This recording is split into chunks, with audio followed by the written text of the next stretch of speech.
আপনারা সবাই জানেন যে আমি একটু কবিতা পড়তে বলতে ভালোবাসি, যে কারণে আজকেও আমি আমাদের বিশিষ্ট কবি আল মাহমুদের লেখা একটি কবিতার কিছু অংশ বেগম খালেদা জিয়া সম্পর্কে লেখা, সেটা আমি আপনাদেরকে একটু শোনাবো।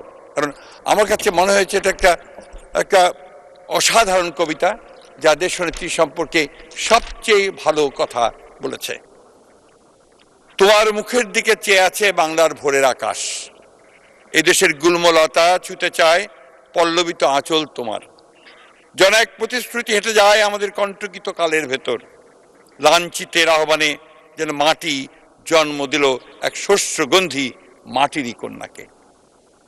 প্রত্যাশার কণ্ঠস্বর কে জানে কি মন্ত্র বলে, তুমি কেবল ছড়িয়ে দিচ্ছ মাঠ ঘাট আদিগন্ত শস্যের কিনারে।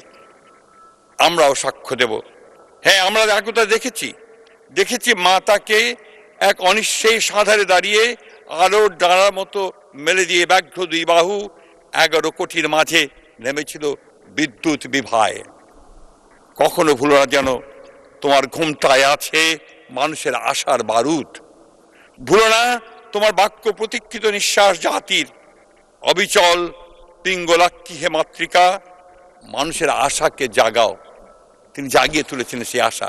তিনি হেঁটে গিয়েছিলেন কারাগারে ভালোভাবে, কিন্তু আবার একই সঙ্গে তাকে হত্যা করার জন্য ফ্যাসিস্টরা যে ষড়যন্ত্র করেছিল, সেই ষড়যন্ত্র তাদের টিকতে পারেনি।